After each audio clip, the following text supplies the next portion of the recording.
hukumnya haram, Pak. Ulama menyebutkan air zam-zam tidak boleh digunakan untuk cebok, hukumnya haram. Dan dimasak juga nggak boleh, Pak, makruh hukumnya. Karena zam-zam itu tidak perlu dimasak, dia sudah steril. Ya, nah selesai minum zam-zam, doa, kita pun berangkat sa'i. Yang dia, nanti kita jelaskan. Nah, ketika tawaf apa yang tidak boleh? Nah, ini harus dijaga, Pak. Ketika tawaf, Bapak Ibu, apa yang nggak boleh? Pertama, tawaf itu sama seperti sholat, nggak boleh ngobrol,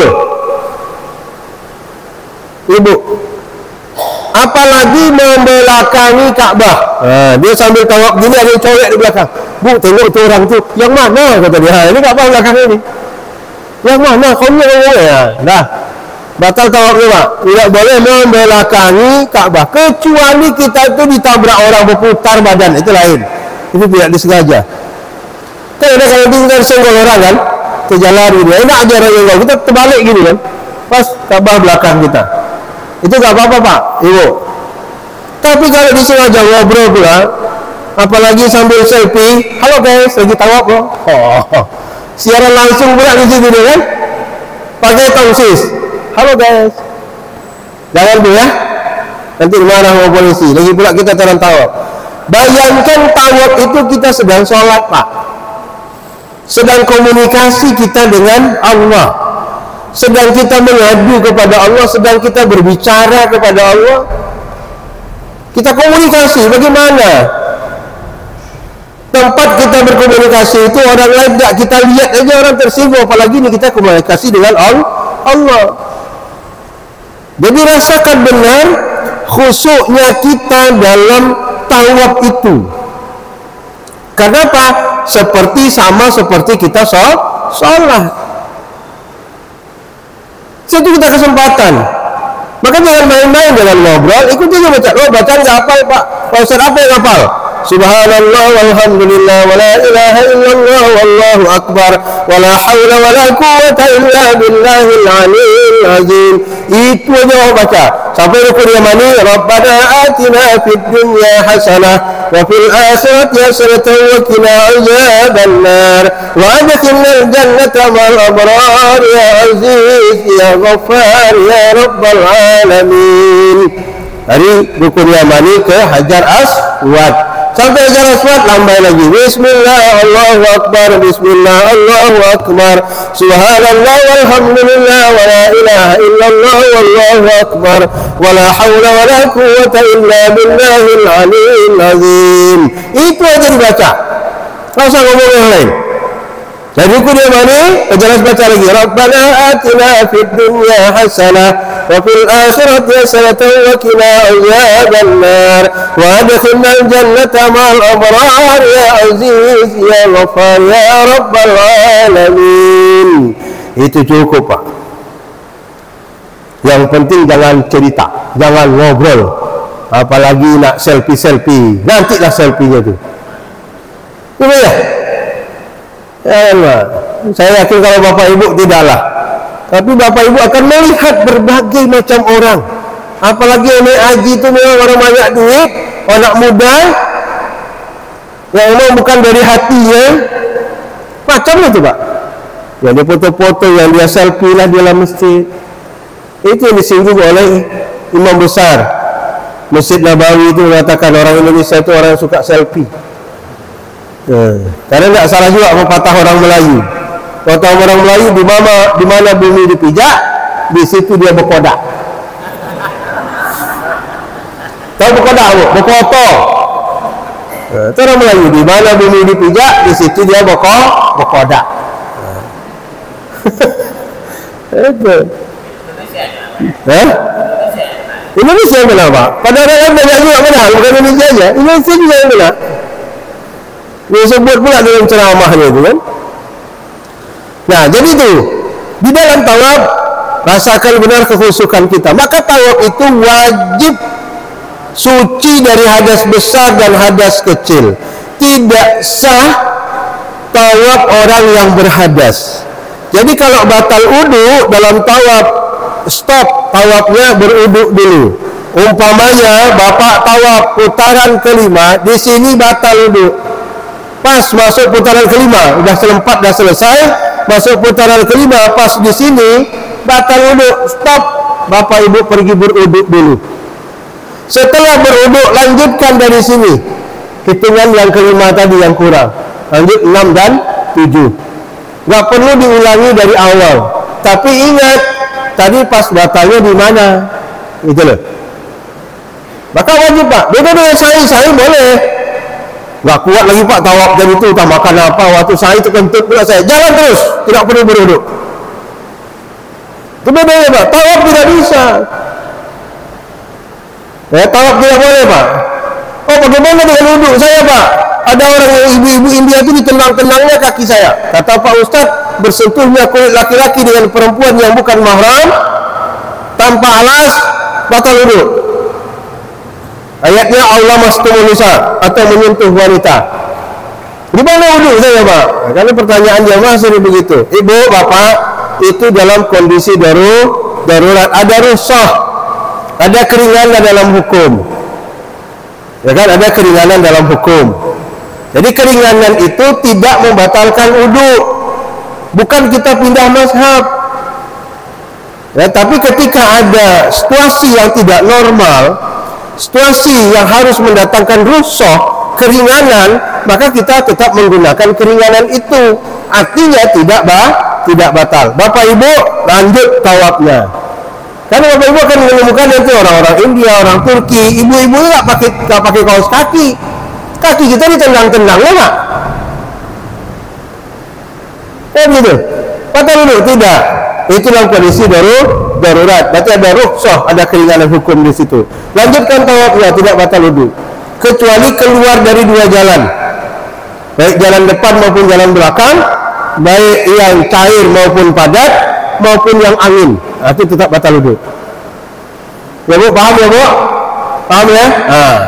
Oke. Nah, macam mana orang yang apa istilahnya itu Pak Kuah, sul baul.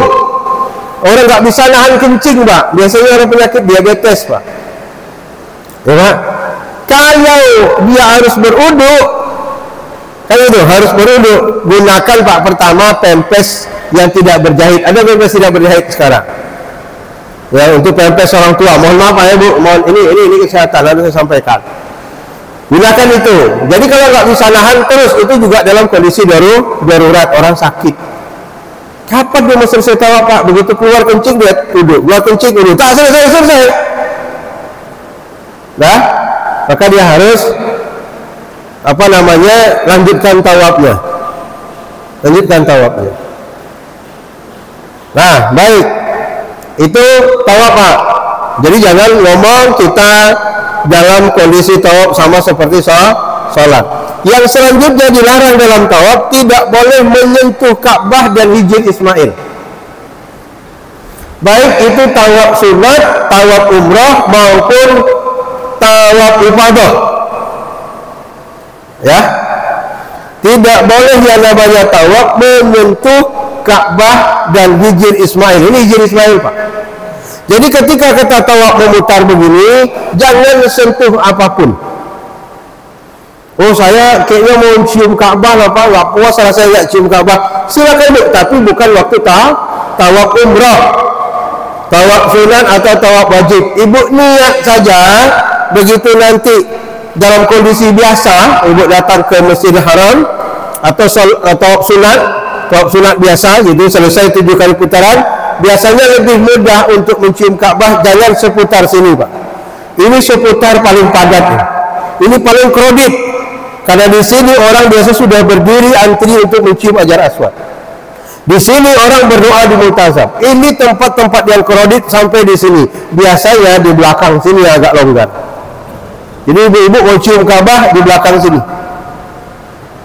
Ini tempat kredit ya. Jangan coba-coba. Ya, wah tempat kredit benar nih. Karena orang dari sini udah jalan ke sini pelan-pelan untuk mencium Hajar Aswad. Di sini orang bergantungan biasanya. Apalagi masuk Hijr Ismail Pak, ini penuh ini. Nah, dia agak longgar tuh di belakang sini dekat rukun Sami ini, atau rukun Yamani ini agak longgar. Di sebelah sini. Nah, silakan mau cium Ka'bah ciumlah di situ. Kan ibu-ibu kadang pengen tuh, bapak-bapak juga pengen mau cium Ka'bah, silakan. Tapi tidak dalam waktu kita tawaf umrah. Ya, betul. Nah, selanjutnya Bapak Ibu sekalian, di dalam tawaf, ya, di dalam tawaf itu juga tidak boleh tadi membelakangi, tidak boleh ngobrol, tidak boleh cerita, gitu ya, tidak boleh memegang Ka'bah. Nah, di dalam tawaf juga Bapak Ibu sekalian, ini kita harus bisa menjaga posisi, ya, jaga posisi kita, jangan mutar-mutar badan. Jadi tidak boleh membelakangi Ka'bah. Oke? Nah, sejauh ini bertanyakan tentang tawaf? Ya, kalau itu boleh sebenarnya, kalau di luar.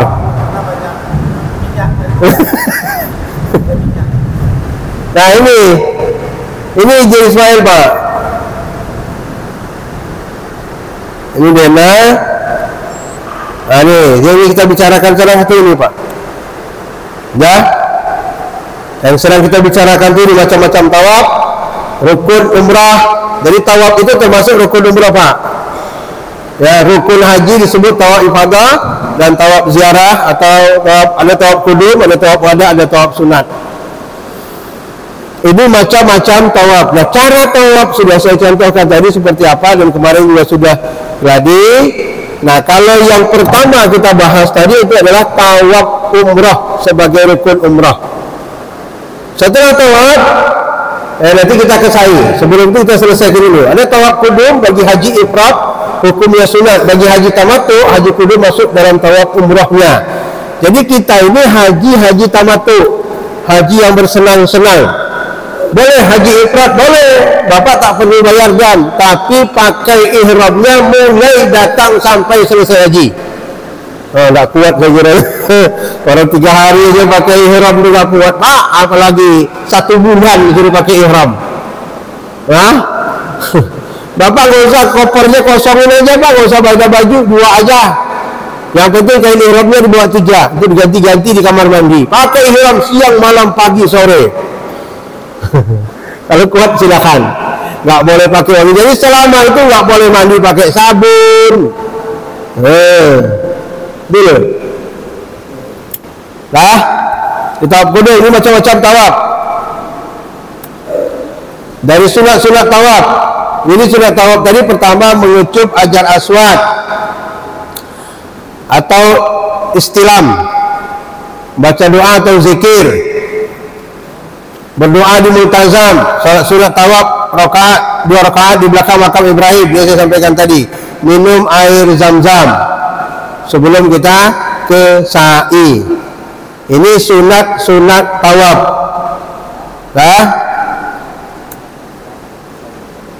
Nah, tawaf dimulai dari sudut Hajar Aswad yang tadi saya contohkan, yang saya lihatkan tadi. Hajar Aswad, syarat-syarat lainnya suci dari hadas dan najis, menutup aurat, Ka'bah berada di sebelah kiri badan, berada di dalam masjid dan di luar masjid, dilakukan 7 kali putaran. Nah, gimana Pak orang pakai kursi dorong ya dalam masjid lantai 2? Itu kan yang pakai kursi roda di lantai 2, Pak. Nah, kalau ya biasanya diupahkan sama orang kan gitu ya. Nah, yang keenam, niat tawaf kalau bukan tawaf rukun atau tawaf kudum. Kedua, tawaf tersebut tidak perlu niat lagi karena sudah masuk dalam niat nusuknya haji atau umrahnya. Ya, itu fikih ala mazhabul arba'ah jilid 1.